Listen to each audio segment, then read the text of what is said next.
Bueno, no sé si nos puedes escuchar, Gonzalo. Sí. Ahora sí. Bueno, pues vamos con esa cierre, mejor dicho, de mercado, con ese foco puesto en las próximas festividades y en los datos que se van a ir publicando estos próximos días, ese deflactor de la inflación, el PCE en Estados Unidos. ¿Cómo estás viendo el mercado? Ahora mismo, ¿qué te sugiere la imagen que nos deja Wall Street? Bueno, estamos viendo un mercado en calma, que lateraliza, que no está haciendo nada particularmente fuera de lo normal ahora y que bastante ha hecho ya. Es decir, los movimientos que hemos tenido recientemente han sido suficientes, probablemente a la espera de nuevos datos, como tú decías, ese PCE que pueda verificar o ratificar la tasa de inflación de Estados Unidos sabiendo que todo va bien. También viendo o esperando que haya algún comentario adicional que dé pistas sobre la política monetaria, básicamente porque tenemos, por ejemplo, en cosa de un par de horas, las palabras de Waller también, que hará algún comentario de la Reserva Federal. Y no hay que olvidar que lo que a mí me parece que es evidente y que hemos discutido aquí en varias ocasiones y hemos traído datos para respaldarlo, es que el mercado no termina de comprar la idea del recorte de tipos, por mucho que Jerome Powell insista. Hemos visto activos que no respondían como tal. Tenemos en pantalla, por ejemplo, el bono a 2 años de Estados Unidos, que sí, se ha enfriado, ha ido rectificando. Hay que recordar a la audiencia que los yield funcionan de forma directa, relacionada directa con los tipos de interés, es decir, cuando caen es porque se prevé una caída de los tipos de interés y cuando suben es porque se prevé una subida de los tipos de interés. En el caso evidente, y lo hemos explicado ya en ocasiones anteriores, pero para que quede cristalino, las bajadas que tuvimos aquí fueron por el informe de empleo negativo en Estados Unidos en noviembre, que descargaba de responsabilidad a la Reserva Federal a la hora de recortar tipos. Si el empleo de Estados Unidos no va bien, entonces ya se puede empezar a recortar tipos. Aquí las palabras de Powell diciendo que se iban a recortar tipos, o sea, que estaba sobre la mesa la opción de recortar tipos. Cayó el bono a 2 años hasta un rendimiento por debajo del 4,50 con esa ilusión y esas expectativas, a la par que Wall Street subía, el Standard & Poor's y no solo Wall Street, Europa también. Hemos visto recientemente que ese rendimiento de 4,50 pasaba hasta el 4,70 aquí arriba. Y de nuevo, bueno, tuvimos el informe de empleo, de nuevo con un repunte de la tasa de paro, ligeramente, y el repunte de la inflación que lo volvió a llevar arriba al 4,70 y ahora las palabras de Powell que lo han vuelto a bajar. Sin embargo, seguimos por encima de lo que estábamos en enero y febrero. Es decir, a día de hoy, en estos momentos, el mercado de bonos descuenta con menor probabilidad un recorte de tipos como lo hacía en enero, lo cual quiere decir que ese fantasma no ha desaparecido y que adicionalmente a eso tenemos el índice dólar también que sigue subiendo. Y chicos, si el recorte de tipos se va a producir, no tiene mucho sentido que la moneda que va a aplicar una rebaja sobre el dinero tenga un dólar que sigue subiendo. Y digo todo esto, Javier, como antesala de los comentarios adicionales. Es decir, el mercado te está diciendo una cosa, que es que no termina de comprar la idea del recorte de tipos, pero tenemos a Wallstick, tenemos a Goolsbee también, que en el caso de Wallstick decía que solo preveía una bajada de tipos para 2024, fíjate, solo una, y en el caso de Goolsbee decía que preveía 3 recortes de tipos para 2024. Y ambos, en sus declaraciones, dejaron constancia de los temores a que la inflación, en fin, pueda volver a resurgir, a que hay que hacerlo con precaución, hay que estar muy seguros de los recortes de tipos que se aplican, etcétera. Por lo tanto, la sensación que percibo yo en el mercado es que hemos tenido un mercado que ha subido muy fuertemente. Vamos a poner un ejemplo de esto, sobre todo con el mercado europeo, que está aún más injustificado, porque no hay que olvidar que Europa ahora ha cedido un poco, pero hasta en diciembre, por ejemplo, la Reserva Federal hablaba de recorte de tipos, pero Europa ni lo mencionaba, decía que eso ni se había discutido, según Lagarde. Entonces, esto es los últimos 15 años de bolsa alemana. Fíjate dónde estamos. Para mí, con esta subida tan escandalosa y tan vertical, la pregunta del millón es cuándo empezará a iniciarse una corrección en los mercados natural, como es lógica, porque ningún mercado puede subir eternamente, sino que tiene que llevar su corrección. Y por lo tanto, bastante precaución en los movimientos que veamos en bolsa a partir de ahora, claro, porque tenemos que estar muy seguros de lo que pasa. Datos de Japón, que también son interesantes y que podemos ir comentando, o cualquier evento geopolítico, porque no hay que olvidar que es un auténtico polvorín lo que estamos viviendo. He publicado antes, por ejemplo, esa noticia que replicaban a través de un diario árabe y que venía con fuentes de inteligencia de Egipto, que decía que Israel iniciaría una ofensiva terrestre en la ciudad Rajá de la ciudad Gazatí, donde están ya casi todos los refugiados que están empujados desde el norte. Y por el lado de la guerra, la segunda otra guerra, que es la guerra de Ucrania, que hemos visto que hace 24, 48 horas se empezó a rumorear y se confirma ahora, Reuters lo publicaba ayer, que el gobierno ruso, la inteligencia rusa, apunta a que Estados Unidos y Reino Unido, no solamente Ucrania, podrían estar de algún modo conectados con los atentados de Moscú. Una reflexión como esa por parte de Rusia es muy peligrosa porque evidentemente nos acerca cada vez más a una línea de conflicto entre la OTAN y Rusia. Y todo este tipo de eventos son catalizadores que pueden detonar una caída de mercado fuerte, evidentemente. Y el oro, por cierto, Javier, y con esto voy colándome ya en todo antes de que nos lo pida la audiencia en el chat, el oro lo tenemos prácticamente en los máximos históricos, 2.191, sabiendo que tenemos ese máximo en 2.220 y pico dólares la onza. Estamos prácticamente ahí en ese máximo. Por lo tanto, el oro no cede, el dólar está fuerte, los bonos tienen alto rendimiento. Hay los mercados riesgo, por decirlo así, los mercados que son refugio riesgo, están on fire, están fuertes. Y la renta variable lleva subiendo meses, en el caso de Europa, injustificadamente, porque no hay que olvidar, amigos, que la tasa de crecimiento de Europa es un auténtico desastre. La tasa de crecimiento de Alemania, por ejemplo, la vamos a poner también en pantalla para que, y con esto termino, Javier, para que la gente lo tenga claro de qué estamos hablando. El índice alemán ha subido, como habéis visto, como un cohete, como un cañón, pero cuando os vais a la tasa de crecimiento de Alemania os encontréis con algo parecido a esto, que es exactamente pues, un país que lleva un año sin crecer, tasa de crecimiento negativa, crecimiento nulo o cero, crecimiento negativo la del último trimestre, menos 0,3%. Por lo tanto, ¿dónde está yendo la bolsa de Alemania y en qué se sustenta la subida que estamos viendo tan espectacular en las bolsas de Europa? Vamos con alguna que otra consulta, pero antes quiero poner el foco en el yen. ¿Qué está pasando ahora mismo para la divisa? No sé cómo la ves tú. La veo muy interesante y de hecho con el yen, fíjate, vamos a contar una cosa que comenté en el reporte del lunes, el que publico en redes sociales, porque me pareció un punto muy interesante y es la reflexión sobre cómo podría afectar si finalmente, bueno, vamos a echarle un vistazo primero al gráfico para que la gente, los más ansiosos, tengan rápido la droga de ver qué está pasando en el mercado. Como veis, esa línea que tenemos marcada ahí arriba, en amarillo, que la hemos sacado en otros programas, son los 160. Vamos a ponerla bien clarita para que se vea. Esto es el máximo que se alcanzó en abril 1990. Estamos prácticamente aquí, ¿vale? En ese 160. Estamos a las puertas. Estamos en un triple techo que se ha ido tocando. En 2022, que fue cuando vimos un cohete en el dólar que machacó a todas las divisas. Lo hemos visto en 2023 cuando empezó a repuntar de nuevo el dólar y ahora seguimos ahí. Por tanto, se está apretando muy fuerte. Es el tercer intento de romper esos máximos en el dólar yen, que están en torno al 151, 151,50, 152 redondeámoslo. 160 es la zona limítrofe de abril 1990.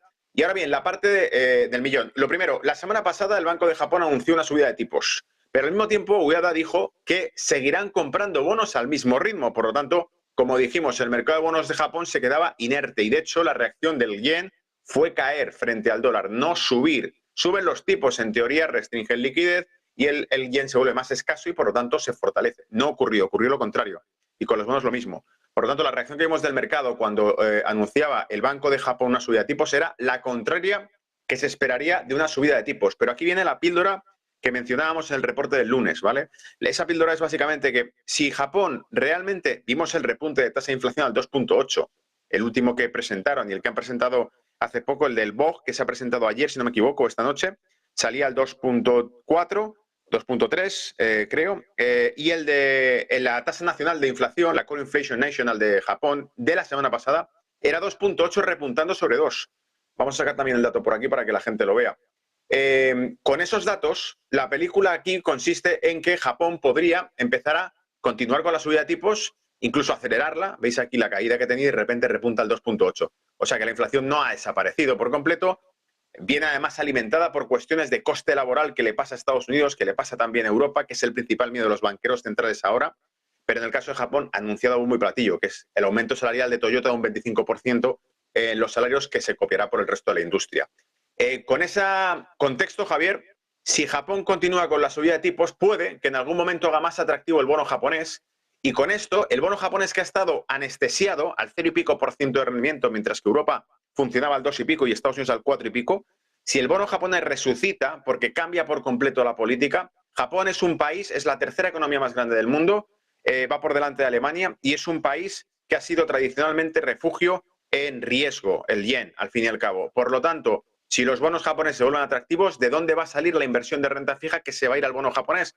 Te la digo yo ya, de bonos europeos, no de americanos, que tiran bien. La economía americana crece, Estados Unidos presenta una tasa de crecimiento del 3,2 del último trimestre de 2023, mientras que Europa está en negativo. Por lo tanto, tu capital probablemente se vaya al bono japonés, que es más seguro y que tira. Entre Estados Unidos y Japón se van a repartir el negocio. Y de hecho, esto no debe estar muy desencaminado cuando uno de los comentarios que publiqué en ese informe era las palabras de uno de los analistas de Nomura, que decía básicamente un informe en un artículo publicado a Reuters, decían que ellos sospechaban que Francia era uno de los países más preocupados por cómo podría evolucionar la política monetaria de Japón, porque evidentemente el Tesoro de Francia está en consulta con el Banco de Japón, preguntándole exactamente cuál iba a ser la agenda y lo que iba a ocurrir. Por lo tanto, Nomura decía, parece que el Tesoro de Francia está bastante preocupado por la evolución del mercado de renta fija en Japón, por lo que pudiese pasar con los bonos franceses.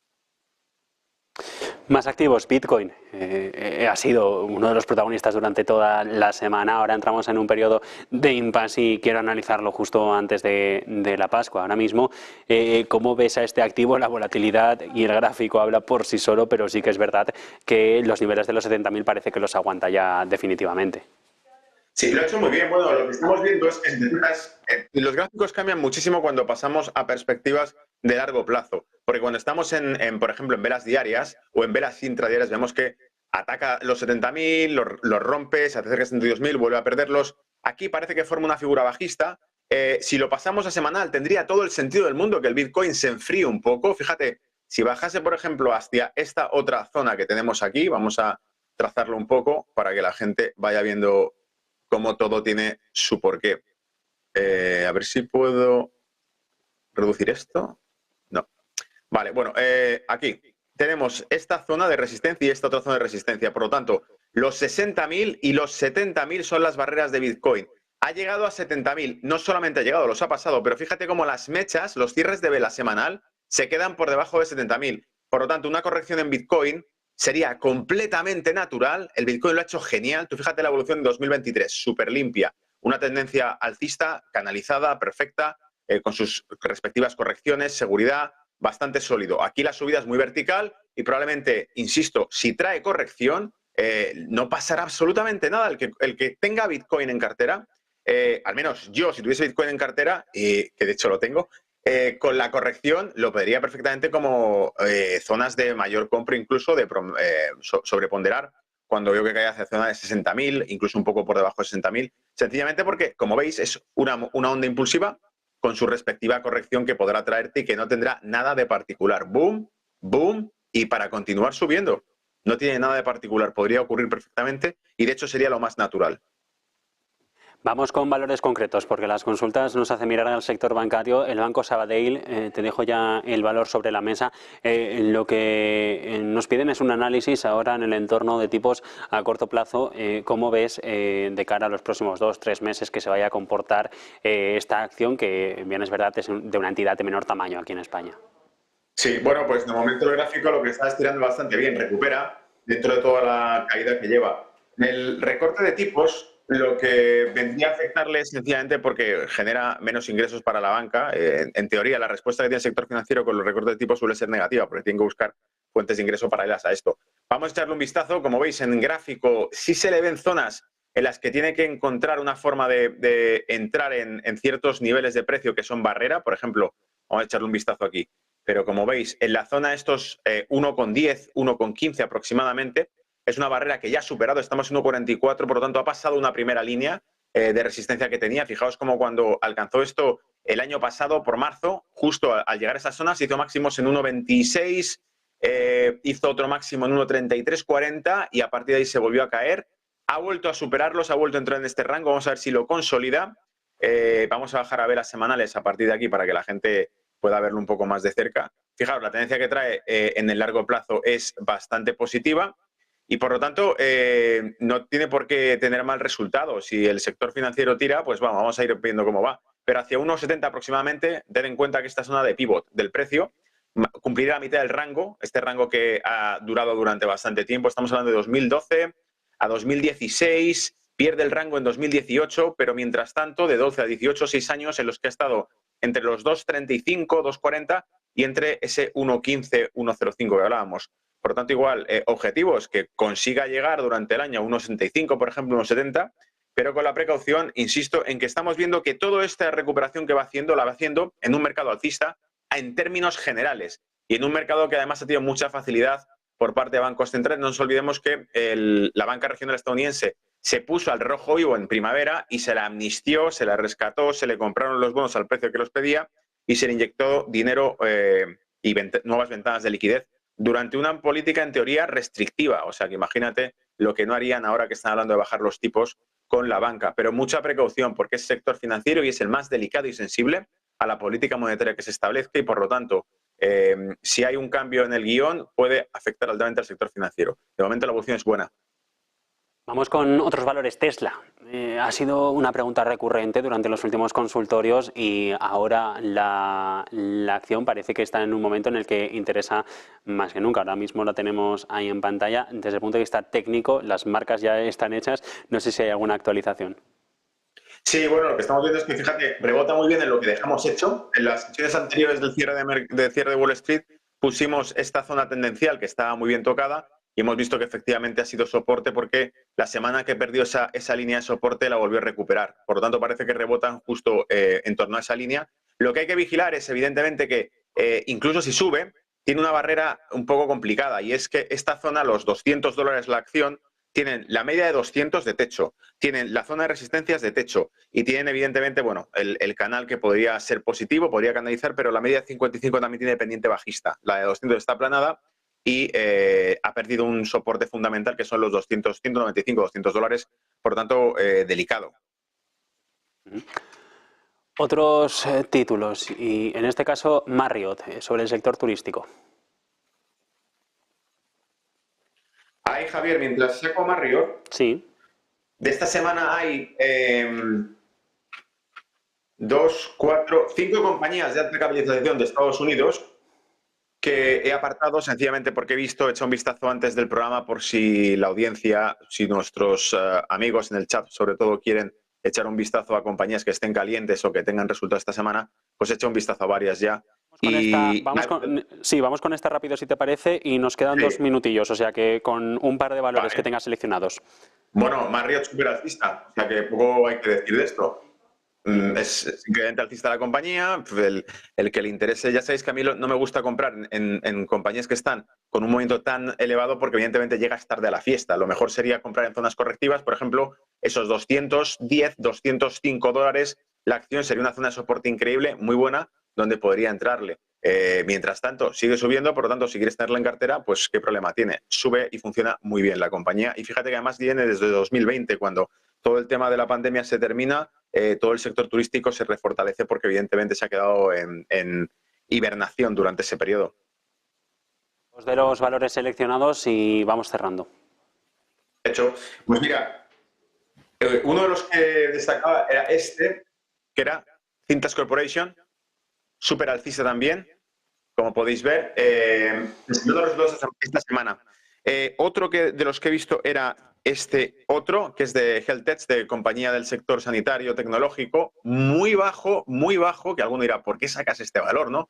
Tan machacado. Pues porque están mínimos históricos. O sea que si tienes algo de liquidez y no sabes qué hacer con ella, la colocas en una compañía como esta. Ni he investigado la compañía, sabéis que no miro compañías. Dedico mi tiempo a estudiar fundamentales y macroeconomía para entender el ciclo de los mercados globales, no esto. Pero como veis están mínimos, por lo tanto, insisto, liquidez que no tengas ni idea de qué hacer con ella, puedes meterla en un tipo de compañía como esta y ver si con una recuperación que tenga la compañía el 50% ya te ha subido una auténtica barbaridad.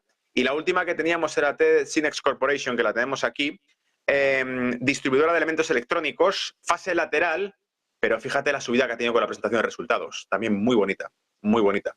Y no muy lejos de los máximos históricos, ¿eh? Bueno, queda 30 segundos. Vamos con un último valor que piden en el chat. Bolsa Suiza, Doc Morris, el ticker es DOCM. Ahora mismo, a largo plazo, ¿cómo lo ves? Esa es.